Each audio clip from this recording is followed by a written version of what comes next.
government labs, and horrors far beyond anything anyone could imagine. The kids had grown up. The gates were sealed, at least that's what people believed. Life slowly crawled back toward normal. But the Upside Down was never finished. Deep beneath the cracked, vine-infested soil of that cursed dimension, something ancient was awakening. Something older than Vecna, older than the Mind Flayer. A creature the Upside Down had hidden not out of protection, but out of fear. A creature shaped like a lion, but twisted, colossal, and forged from the very darkness of the dimension itself. The Upside Lion. Its fur was shadow and vapor, drifting off its body like black smoke. Its eyes glowed with eerie blue fire, and its mane was a field of floating spores and writhing red vines. Every breath was thunder, every step a quake through dimensions, and it had just felt a pulse from Hawkins, a spark of life, of power. That called it. The lion lifted its monstrous head, stared toward the thin membrane between worlds, and growled. The vines around it shriveled from the sheer force of its roar. Something had reopened the connection. Just a crack, but enough. The sound beneath Hawkins. Lucas Sinclair jogged down the familiar road toward Forest Hills Trailer Park. He visited Dustin often, especially after everything that happened. The group had drifted a little as they got older, but their bonds were unbreakable. Trauma had a way of doing that. Dustin had been hearing strange readings on one of his devices again. Lucas didn't know what that meant, but when Dustin said it with a shaking voice, it meant trouble.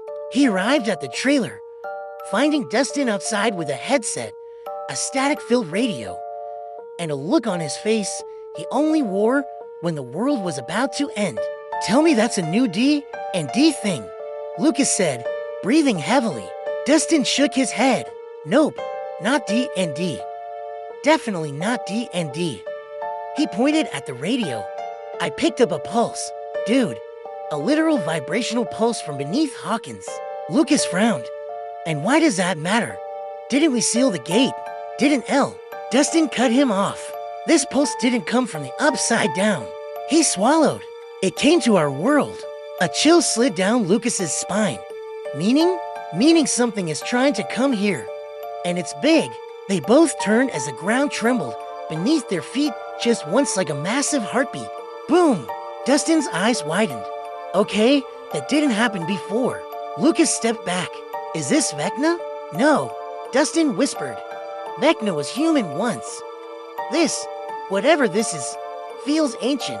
Lightning flickered across the sky even though the night was clear, and in the wind.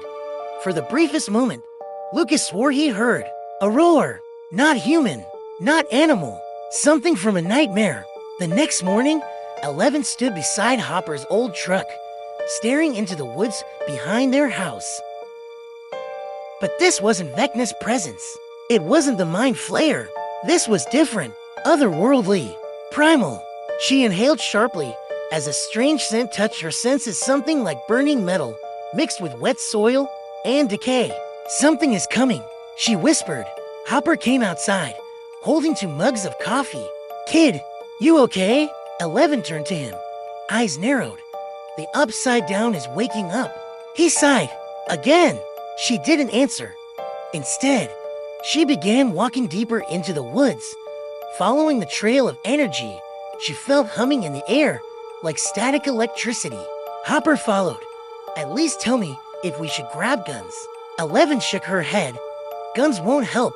That shut him up. They reached a clearing where the soil had split open in a jagged line like claws had raked through the ground. The air shimmered above the crack, bending and twisting like heat waves.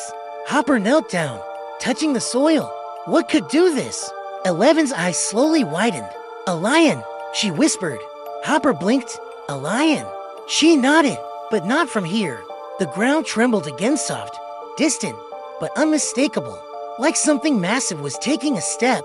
11 took a step back. Hopper instinctively grabbed her arm. "Elle, stay behind me." She shook her head, voice trembling. "No, if this creature comes through, I need to face it." Across Hawkins, people felt it at the same moment. The buyer's house lights flickered. Max felt her heart skip. Steve and Robin heard the tremor in family video. Mike and Will looked at each other, knowing exactly what that meant. Something was breaking through. Will clutched his chest. It's close. It's really close. But Will's connection to the upside down had changed. Instead of pain, he felt pressure, like something was pressing against the barrier between worlds. Something massive, something alive.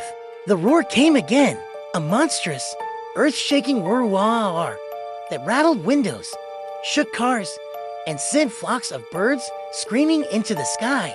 Kids fell from their bikes. Dogs howled. People ran outside screaming. Lucas and Dustin froze in the middle of the street. "Tell me that wasn't what I think that was," Lucas whispered. Dustin gulped. That was a lion. A very, very big lion. But it wasn't just the size.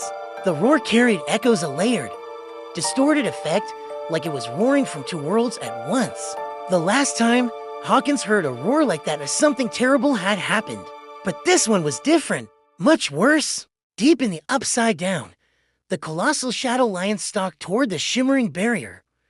Vines shrank away from it. Demobats scattered into the sky, screeching in terror. Even the mind flayer's particles drifted aside, as if avoiding a predator.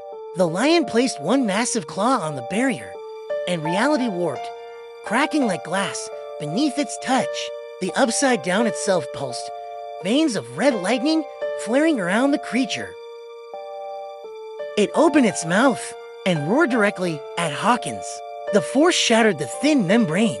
A tear ripped open. Blue light flashed. The lion's luminous eyes burned brighter. It stepped forward, into the breach, toward Hawkins, toward the spark it felt, toward 11. The tear between worlds widened with a tearing metallic sound, like reality itself was being ripped apart by claws. Shattered blue light flickered around the edges of the breach. The air grew cold, colder than any Hawkins winter. Hopper shielded his eyes as dust and leaves shot into the sky. 11 stepped forward. Her breath trembled. Through the light, through the darkness, through twisting vines and spore-filled air, a shape emerged. First, a giant paw, then the outline of a mane floating like smoke, then eyes, two enormous glowing blue eyes. The upside lion stepped through the crack, its body phasing between two states, physical and Hawkins, shadow-like and vaporous in parts, as if it didn't belong fully to either world. Hopper raised his shotgun. "That thing is." 11 cut him off. "I know." Its gaze fell on her, not with hunger, not with rage, with recognition, as if she was the spark that summoned it. The creature speaks without words. The lion lowered its head, inhaling deeply, sniffing the very air around 11. The ground shook each time it breathed. A gust of cold air hit 11, an invisible force pressing into her mind. And she heard a voice, not words, images. The mind flayer towering above a crimson sky, Vecna surrounded by twisted vines. Hawkins tearing apart, herself floating in the void. Then, a glowing heart deep in the upside down. The lion's heart, the center of the dimension. Hopper looked between 11 and the creature. "Elle, what's happening?" She didn't answer. Her nose bled as the vision intensified. The lion growled softly, a warning. Then the vision snapped off, leaving her gasping. This creature wasn't here to destroy Hawkins.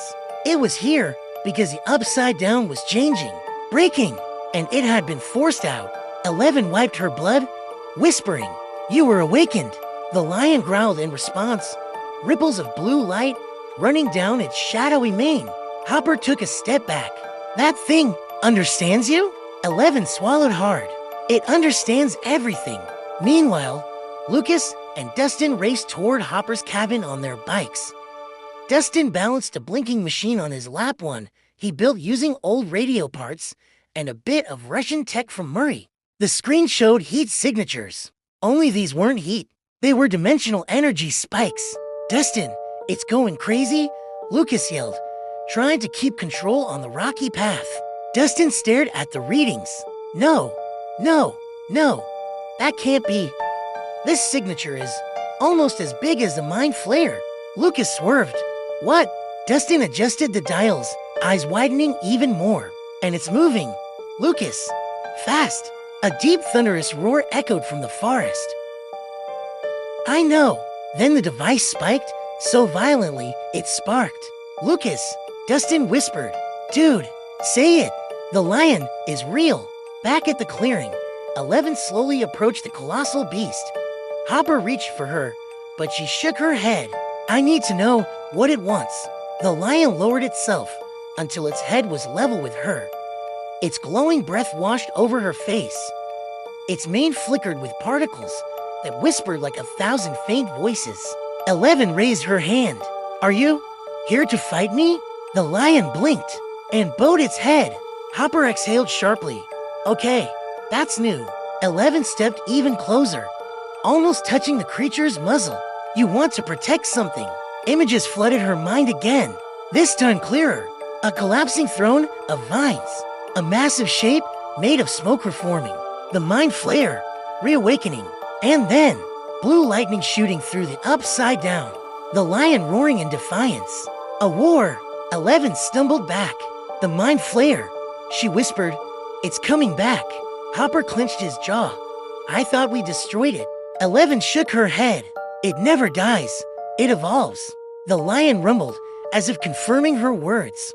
Lightning cracked overhead, unusual and unnatural, swirling blue and red. Hopper raised his gun again. L, tell me if we're running or fighting.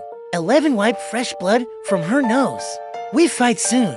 The lion turned its head toward the deeper forest, toward Hawkins, and growled. Something was coming, something hunting it. Dustin and Lucas reached the edge of the woods, breathless. Do you hear that? Lucas whispered. Dustin nodded. It wasn't the lion's roar this time. It was many roars. Small, fast, agitated. Shapes slithered through the trees, the distorted clicking sounds of Demobats echoing around them. But these Demobats were different, their wings larger, their bodies covered in glowing blue cracks, as if infected by the lion's energy. Dustin, these aren't normal. I know they're not normal. Lucas, the bat-like creatures shrieked and flew past them, heading toward the clearing. Lucas and Dustin exchanged a terrified look. They're hunting something, Lucas said. Dustin grabbed his backpack. They're hunting the lion. The lion's ears perked up. The forest behind Hopper and 11 twisted, darkened, and erupted with dozens, maybe hundreds of mutated Demobats bursting into the clearing. Their shrieks were vibrating, dissonant, painful. Hopper raised his shotgun. Now we run. The lion snarled a deep, monstrous sound that shook the trees. 11 stepped forward, eyes glowing faintly. No, this is its fight. The first wave of Demobats lunged at the lion. It moved faster than any creature its size should. In one swipe, it shredded 5 of them. In 2 leaps, it crushed another swarm under its massive paws.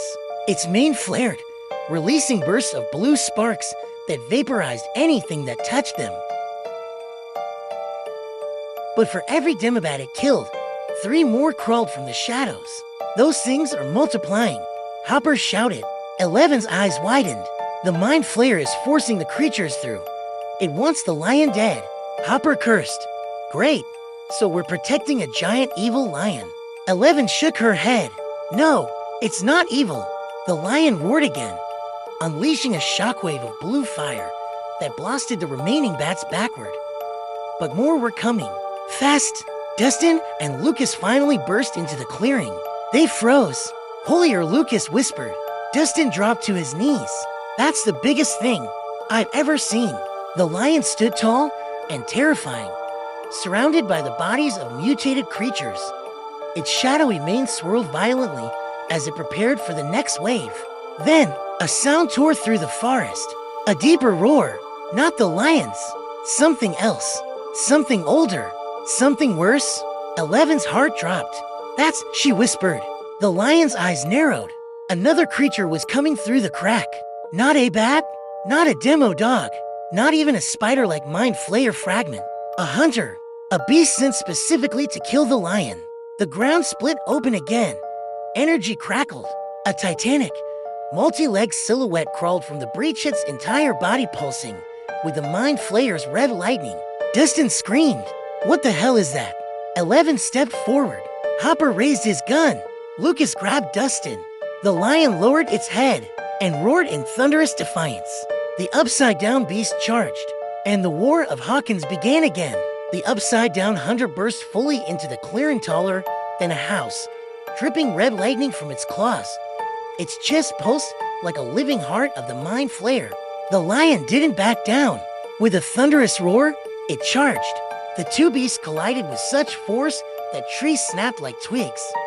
Shockwaves rolled across the forest. The hunter slashed with bladed limbs. The lion lunged, ripping off entire chunks of glowing flesh. 11 help IT. Hopper yelled. 11 stepped forward, blood already streaming from her nose. Her eyes glowed bright, burning white. She lifted her hands. The hunter froze mid-charge as an invisible force crushed its limbs. It screeched, red lightning crackling wildly. The lion took the opening, leaped, and slammed the creature into the ground with earth-shattering force. But the hunter wasn't finished. It wrapped its tendrils round the lion's throat, choking it with molten energy. The lion's legs buckled. Now, Dustin screamed. 11 screamed too, her power exploding outward. A white blast shot from her palms, ripping the tendrils apart. The lion staggered free. For a moment, all 311, the lion and the hunter glowed with clashing energies. Then the lion's mane ignited with blue fire. It roared, a roar that shattered the remaining Demobats in midair, a roar that tore the hunter's chest open. 11 pushed with her mind one final time. A single strike. The hunter split apart, red lightning evaporating, falling into ash. Silence.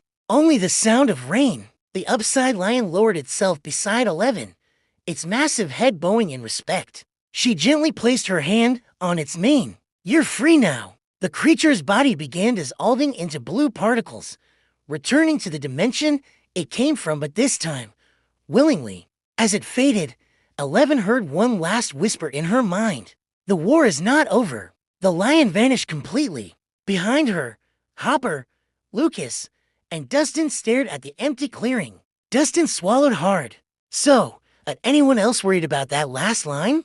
11 didn't answer. She looked at the sky, at the clouds twisting unnaturally in the distance. Something else was waking up, and Hawkins would need the lion again.